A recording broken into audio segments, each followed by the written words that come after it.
Multiple streaming of income.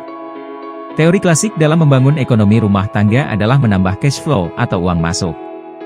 Kalau suami bekerja misalnya lalu dibantu istri berbisnis warung membuat satu rumah tangga dengan dua macam pendapatan.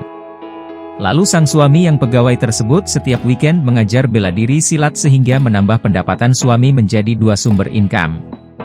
Kemudian dana terkumpul dibelikan tanah untuk beternak ayam petelur, di mana anak-anak bisa membantu setiap hari merawat dan beternak. Dua pendapatan suami, satu dari istri satu lagi dari usaha ayam petelur, dan aset tanah buat kandang ayam yang bisa naik terus pendapatannya. Teori klasik dalam membangun ekonomi rumah tangga adalah menambah cash flow. Ini adalah sebuah rumah tangga dengan 5 macam pendapatan atau multiple streaming of income. Kalau ditambah dengan membeli reksadana saham, ditambah rumah yang ditinggali ada kamar lebih dipakai juga buat penginapan dipasarkan melalui Airbnb maka keluarga ini benar-benar memanfaatkan setiap jengkal lahannya, setiap centi asetnya dan setiap sumber daya untuk bermanfaat at the fullest, mereka menjadi pemilik kemakmuran yang sustain. Ketika uang mereka bertambah, mereka membeli lahan dan membangun kos-kosan bulanannya dan aset tanahnya membuat dua pendapatan dari satu aset. Keluarga ini dalam keadaan ekonomi boom, mereka bisa terus invest dan menggulung terus kemakmuran. Dalam negara juga demikian, ketika APBN pendapatan negara turun dan belanja negara naik maka cara berpikir pengelola negara yang masih junior akan melakukan pemangkasan belanja rutin negara. Ini saya harus katakan cemen dan junior. Memotong anggaran belanja rutin itu mengurangi domestic consumption. Dalam sebuah negara domestik konsumtion yang bagus sekitar 60 RI uang beredar adalah untuk belanja dalam negeri kebutuhan dalam negeri oleh kemampuan dalam negeri. Inilah yang terjadi 2 tahun terakhir, anggaran dipotong sehingga kurangnya resapan di belanja domestik. Membuat lesunya perdagangan di konsumen atau purchase power parity. Harusnya jangan dipotong anggaran namun tepat guna pemanfaat anggaran yang berefek pada perputaran ekonomi. Lalu kalau pendapatan kurang? Maka sama dengan cerita keluarga di atas. Kalau hanya suami yang bekerja, istri ibu rumah tangga, hutang di warung banyak, rumah ngontrak, maka keluarga itu punya masalah atau disebut economic bust. Besarkan hutang negara. Bunga dan pokok bisa mencapai 500 triliun per tahun kewajiban bayarnya, ngeri sekali, sangat mengerikan. Lalu keluarga yang rumah kredit belum lunas, hutang banyak, dan pendapatan hanya bergantung pada pegawai kantoran tadi, nekat kredit mobil. Jebol sebentar lagi keluarga tersebut bakal terbukti kata-kata, jatuh cinta pakai perasaan, mempertahankannya pakai penghasilan, dan tidak lama lagi bubar itu perasaan, mau dikasih makan apa keluarganya, cinta perasaan doang nggak cukup. Mau dikasih makan apa keluarganya? Cinta perasaan doang nggak cukup. Bertemu dengan salah satu pemilik tol Cirebon yang mengatakan bahwa jalan tol Jakarta-Cikarang satu hari bisa 70.000 kendaraan, lalu Cikarang-Cikampek turun jumlahnya hanya 20 ribuan per hari, lalu Cikampek-Cirebon hanya 10 ribuan per hari. Kalau Cikampek-Cirebon tidak disubsidi bisa 20 tahun balik modal investor. Kebayang gak jalan tol luar Jawa? Lama baliknya dan membuat kering cash jangka pendek. Di Jawa saja yang padat banyak tol sepi. Ini menyebabkan investasi tidak kembali cepat.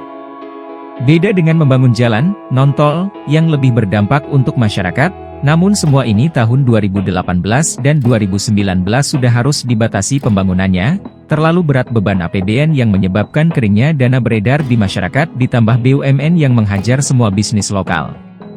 Uang beredar di oligarki. Di negara yang short, uangnya di negara boost. Lalu bagaimana solusinya? Nah ini pertanyaan baik. Apakah yang mengelola negara sadar akan threat ekonomik ini atau masih terbuai data statistik makro yang bagus dan laporan menteri yang cari muka? Kita mau buka solusinya atau jangan nih? Butuh nggak pemerintah? Scale up versus bonsai. Scaling up atau membesarkan bisnis setelah sebuah perusahaan baru atau UKM mencapai product market fit adalah tantangan terbesar pengusaha. Terdapat data di Amerika bahwa 75% perusahaan baru berdiri gagal karena tak mampu membesarkan diri, premature scaling, alias layu sebelum berkembang. Dan di Asia lebih tinggi lagi yaitu 80% perusahaan muda gagal kembang. Ini masalah mindset kah? Bisa jadi, karena apa yang kita katakan adalah doa. Misalnya di Indonesia kita nyeleneh minggir dulu ke sesuatu yang mungkin tidak ada hubungannya tetapi relevan untuk bahan pembanding. Ada sebuah partai yang memiliki kata-kata menarik. Partai ini partai besar di Indonesia. Namun tagline-nya lucu, Partai Wong Cilik. Dari kalimat tersebut partai ini seakan memang tidak menginginkan para konstituennya menjadi orang besar, kali ya. Karena kalau jadi orang besar, partainya moksa, bisa hilang jangan-jangan jadi cita-citanya akan membuat pemilihnya selalu kecil, cilik terus. Herannya kok bisa 18% memilih mereka ya? Kenapa sih nggak mau jadi partai skill up? Tagline-nya lucu, Partai Wong Cilik. Dalam bisnis sekarang, sahabat saya pimpinan TDA tangan di atas, Mas Bara, dengan kekuatan 100.000 orang berusaha keras membawa scaling up komunitasnya, cita-cita mulia sekali. Ini han berlawanan kalau melihat tagline partai dengan TDA hehehe. Untung yang satu adalah pembangun ekonomi si TDA sementara si partai yang ingin konstituennya cilik terus bukan pembangun ekonomi, hanya pembangun kekuasaan.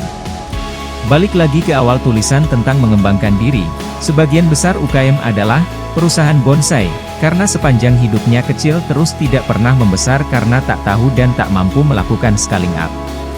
Ini tantangan terbesar pebisnis pemula, bagaimana berkembang dan tidak terbonsai, kecil terus. Apa rahasia sukses sebuah scaling up? Ada dua prasyarat dasar ditinjau dari sisi internal dan eksternal perusahaan. Pertama secara internal, bisnis yang kita bangun harus memiliki skala ekonomi, projected economies of scale.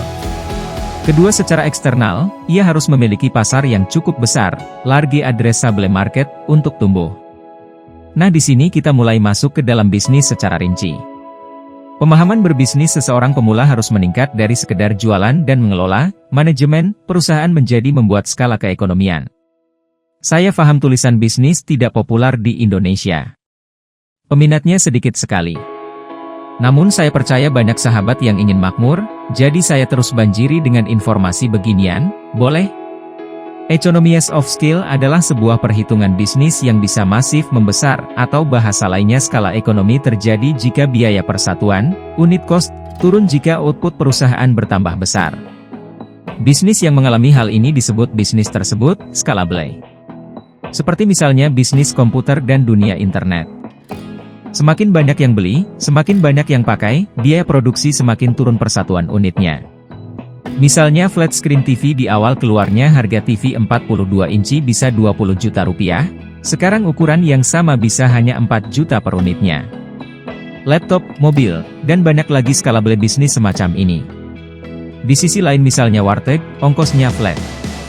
Satu piring modal 5.000 jual 15.000. Ketika 1.000 piring, tetap sama modal 5.000 juga. Bahkan naik karena perlu ruangan ekstras, malah bisa jadi 6.000 modalnya. Umumnya profesional services seperti guru, pengacara, konsultan, atau pembicara, motivator tidak scalable atau sulit di scaling up. Faktor kedua adalah market size atau addressable market. Bisnis Anda tak akan bisa besar jika market size dari industri yang Anda masuki kecil. Karena itu agar bisa scaling up, Anda harus memastikan bahwa total potensi market size yang bisa diambil harus sangat besar. Kita beri contoh ya. Karena contoh ini harus dipahami dari pengelola negara sampai ibu rumah tangga. Kalau pengelola negara nggak paham scaling up, bisa-bisa perkembangan ekonomi diarahkan ke sesuatu yang bonsai semua. Bahkan regulasi saat ini banyak yang membonsai pengusaha sehingga tidak bisa scaling up, dan masih nggak nyadar juga yang membuat bangsa Indonesia dijajah ekonominya oleh asing, malah pada sibuk bagaimana 2019 berkuasa. Lanjut. Baik kita lanjut chapter berikutnya ya. Jangan lupa like, komen dan share.